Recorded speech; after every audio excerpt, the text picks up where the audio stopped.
Well, elections in Nigeria is about 50 days from now, talking about the presidential and the National Assembly election. That opens the floodgate for many political conversations in the country. And of course, Nigerians in the diaspora.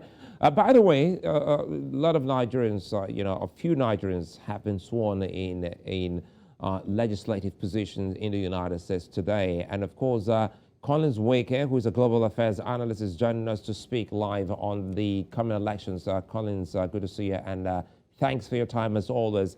It's an election year in the country, and you, as well as other Nigerians, have always spoken about the inclusion of Nigerians living in the diaspora. First, let's start by asking how that conversation is going between the government and the diaspora office here in Nigeria and Nigerians living in the diaspora.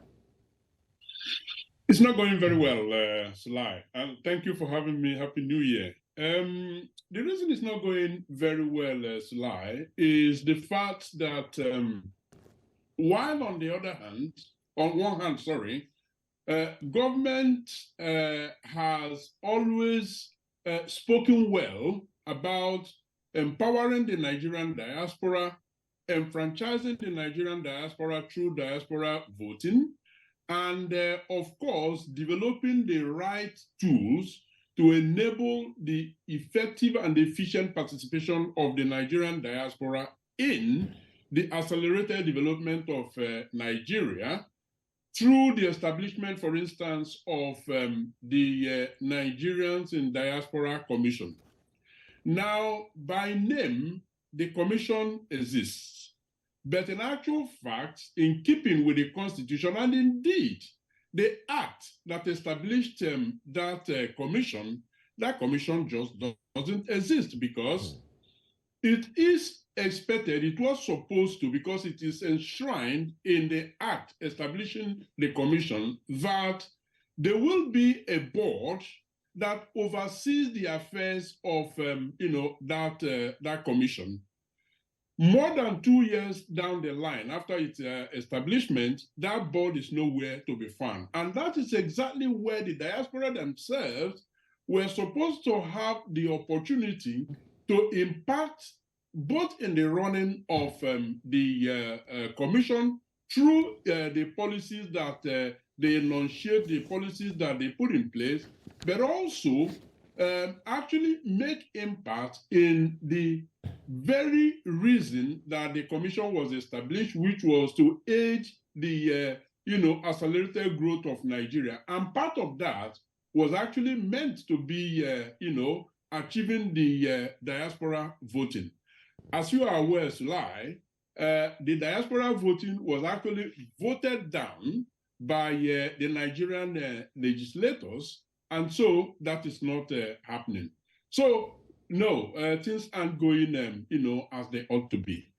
Well, it's really a sad one, not knowing that this is the latest development, but when the president or some highly placed Nigerian politician goes abroad, they pay visits to some Nigerians living in diaspora. So how do they feel when that conversation comes up again? Because I really want us to look at this before we delve into the election proper. When they look you in the eye, what's the conversation? What do they say? We're working on it. Is going to be a forever thing or what? When they look us in the eyes to lie, they blatantly lie to us. When they say we support diaspora voting, they are on records everywhere for saying that. But we also know that at nightfall, they go into strategizing, maneuvering with their cohorts to ensure that the diaspora voting just doesn't, happen. Otherwise, tell me, Sulai, why could the president be on records to support diaspora voting? His party has the majority in the House, both houses, of Parliament, yet that bill was voted down. and so it didn't become an act. It wasn't passed into law. So essentially, what we have seen, not just by this administration, but by successive administrations, is that they pay lip service to diaspora voting in terms of enfranchising the diaspora to be able to be part of the politics of the country, because that is where it all starts, electing the leaders, including the diaspora. But in actual fact, they are the ones that actually work against the passage of that diaspora voting. And indeed, even INEC, Independent National Electoral Commission, has said that they are supremely ready for diaspora voting. They just need the passage of the law to enable it happen in the proper manner. So yes, their mouths are full of lies when they look us in the eyes and say, yes, we support diaspora voting, but they are not doing what they ought to do to make it happen. And Collins, as shocking as that is, this is the election year, and tell me the presidential candidate who's not made a trip abroad to speak to Nigerians living in diaspora. Is it Bola Tinubu? Is it Atiku Abubakar? Is it Peter Obi? So why do they speak to Nigerians in the diaspora if they are ineffective to the politics at home? Well, I think you should look at it from this perspective. And that perspective is, they look at the resources that the Nigerian diaspora represent for Nigeria in terms of the remittances. And that is indeed very short-sighted, because when they hammer on just remittances and forget other aspects of diaspora contribution to national development, for instance, skills transfer, I will leave it at just skills transfer in terms of them coming back home to work, or helping to educate and build capacity in Nigeria. That is just what they want to keep having. So essentially, the diaspora is just the milking cow. They are fine with the milk, and then they pay lip service to actually empowering them the more. But in actual fact, they are very much gripped by fear of what the diaspora would mean when they come home and be part of the voting process. Because, for instance, they know that the average Nigerian is not likely to be bought over by a bag of rice and packet of sugar and the rest of them.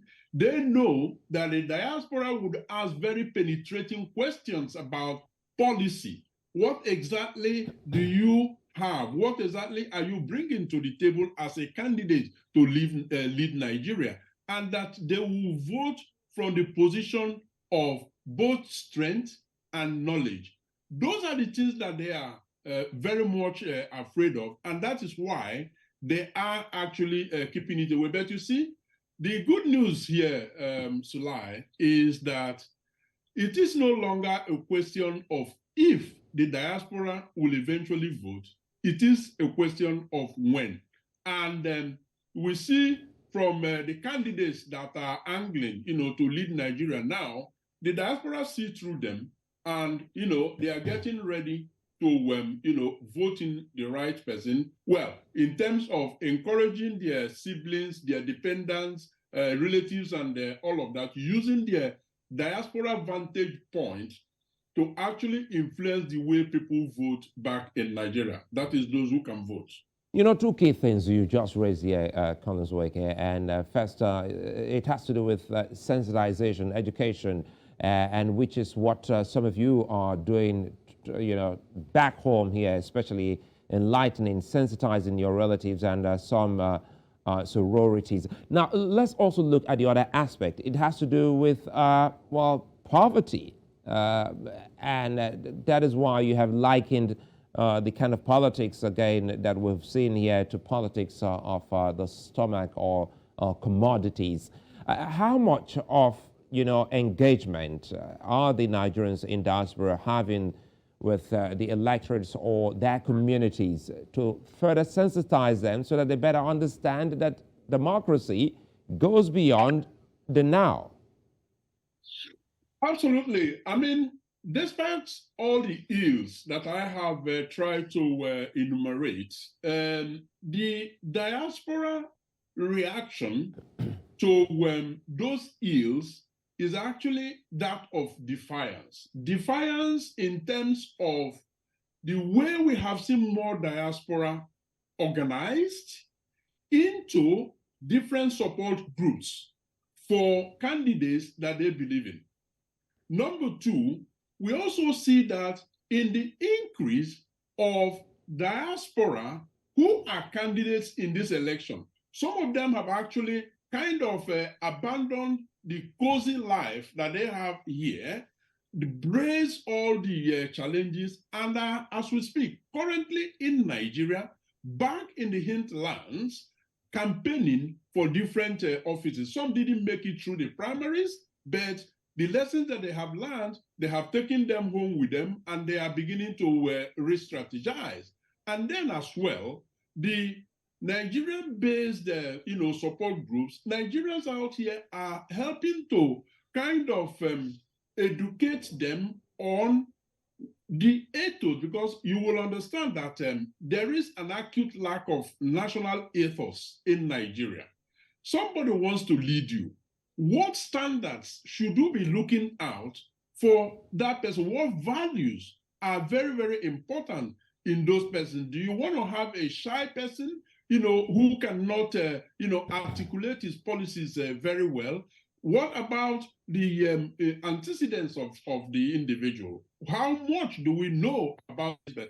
Those are the kind of sensitization that the diaspora are actually carrying amongst their associates back in Nigeria, their siblings, their dependents, and so on and so forth. And they are resonating because the number of youths that we see that are actually spending their own money to support a particular candidate tells you that the so-called stomach infrastructure in Nigeria is actually not working on them this time around, because if they are spending their own money organizing, well, you can see that it is a strong indication that the vast majority of them will reject those incentives by way of stomach infrastructure that they use to buy their votes.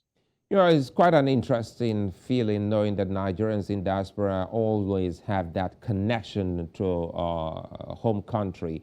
But again, by and large, how is the election campaign, going amongst Nigerians living abroad?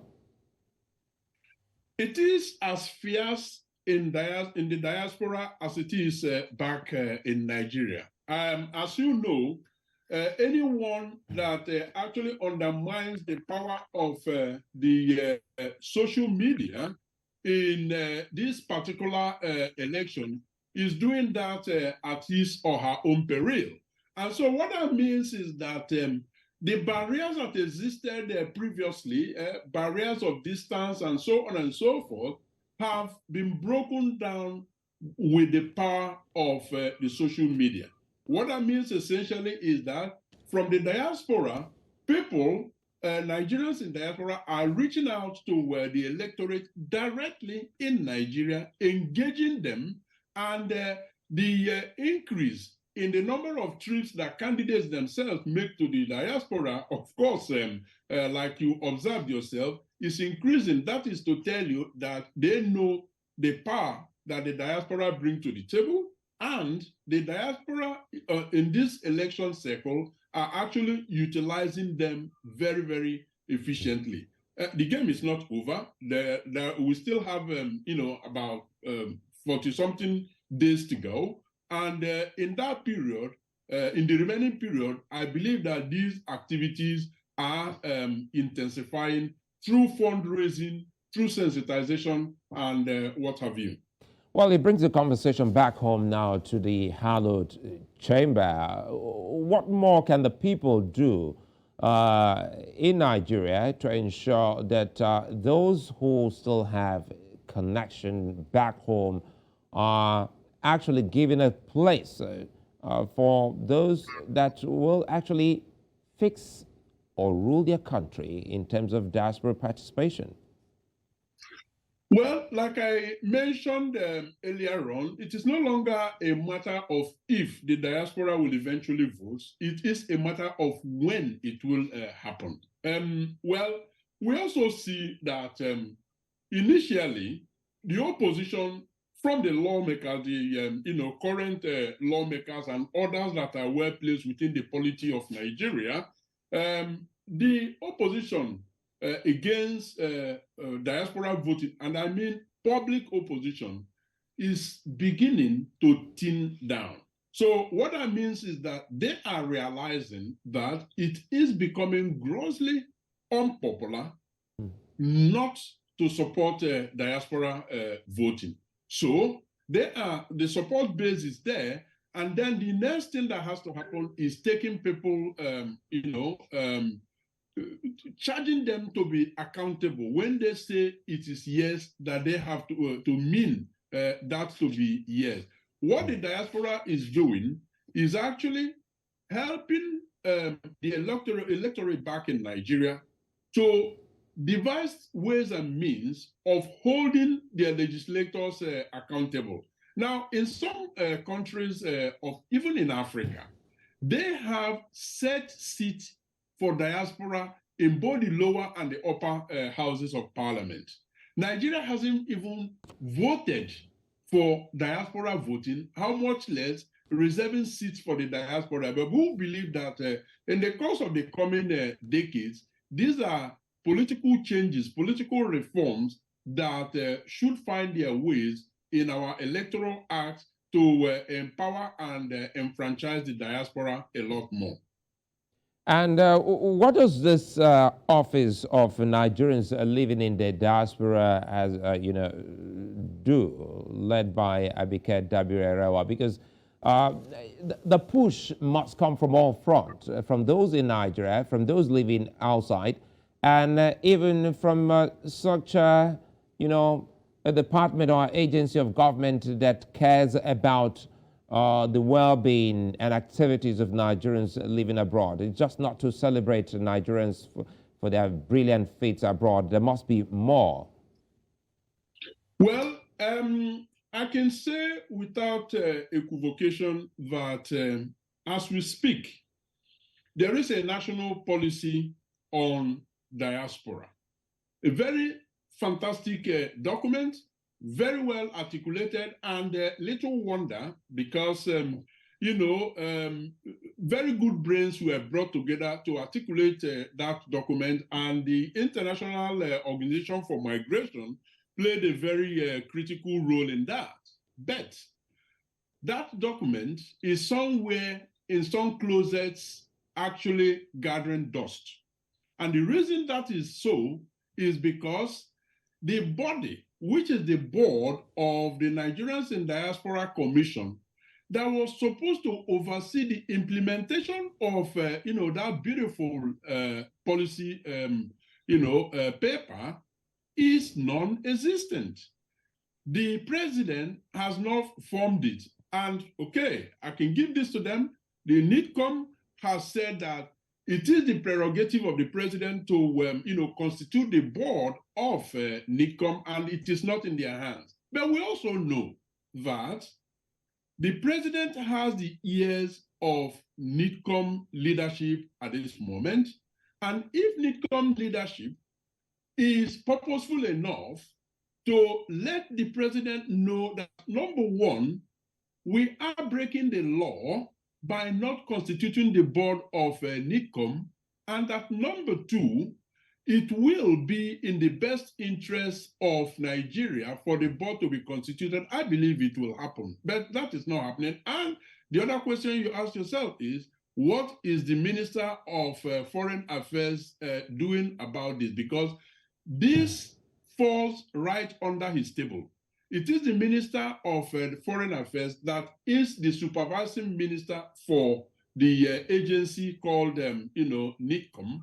But everybody appears to have gone quiet or feeling unconcerned. But one can only hope that as they begin to round up, that they will think of their legacy. What will people remember us for? And when they ask that question, they will then begin to think of doing the right thing. And speaking of which, just before the close of 2022, we had conversations with some Nigerians who won elections in the United States. Today, we're talking about Nigerians in the diaspora. And 5 of those we spoke to here on the show have been officially sworn in Georgia State as representatives. Now, what does this mean? You've also served as, a councillor in Belgium. Are you looking at a situation whereby, or an opportunity whereby, there must be a kind of relationship, more or less like a symbiotic relationship between Nigerians who are serving politicians outside Nigeria, to have this kind of conversation so that perhaps they can compare notes, as politicians will say, and see how best they can actually implement some of the key things that will form a better society for some of these places we speak of. Awesome point, Sulai. As a matter of fact, the Nigerians, Nigerian diaspora who are elected officials in their host countries, like you mentioned, 5 of them in Georgia, one of whom my very good friend in this diaspora journey, Chief Gabe Okoye, is just a tip of the iceberg. I say this because we are actually looking at the first and second generation of Nigerians. People like me, I'm currently doing my 3rd term as municipal legislator here in Belgium. Now, some of the new people on the block elected in the United States are second generation Nigerian diaspora. Now, envision a situation where in the coming decade, the 3rd generation and more pool of second generation Nigerian diaspora come of age, you would see that out globally, Nigerian diaspora will litter the political landscape. That is a gold mine for Nigeria, because what that means is that you are looking at permanent ambassadors of Nigeria globally. What is it that Nigeria wants outside Nigeria that these sons and daughters cannot help to achieve? But you see, these things just don't happen on their own. And that is where the Nigerian Diaspora Commission is a very critical element in this whole puzzle.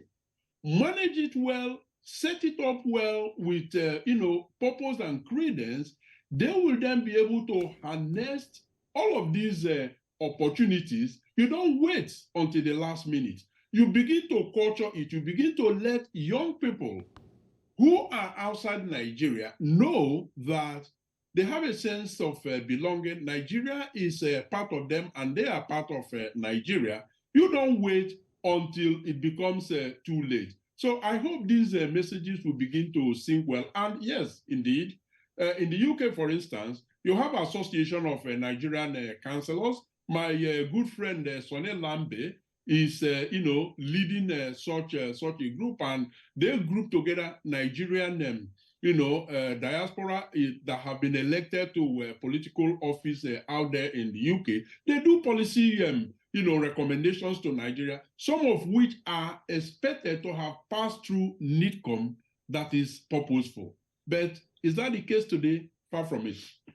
Well, I'm happy you just also mentioned that Lambe. We spoke to Lambe, by the way, here on the show. All thanks to you. And before we go, we'd like to say congratulations to all those Nigerians living in diaspora, specifically those in Georgia that have taken the oath. Chief Gabe Okoye, Teach Nagise, who also spoke to us on the show, Segun Adeyino, Phil Olale, and Sulaiman Aledeh. Many thanks for keeping the flags flying for the continent.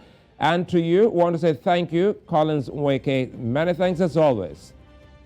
My pleasure, and let me join you in congratulating my brothers out there in Georgia for the feat that they have achieved. They have written their names in stone today, and let's ensure that more Nigerians join that bandwagon. Thank you. You're welcome.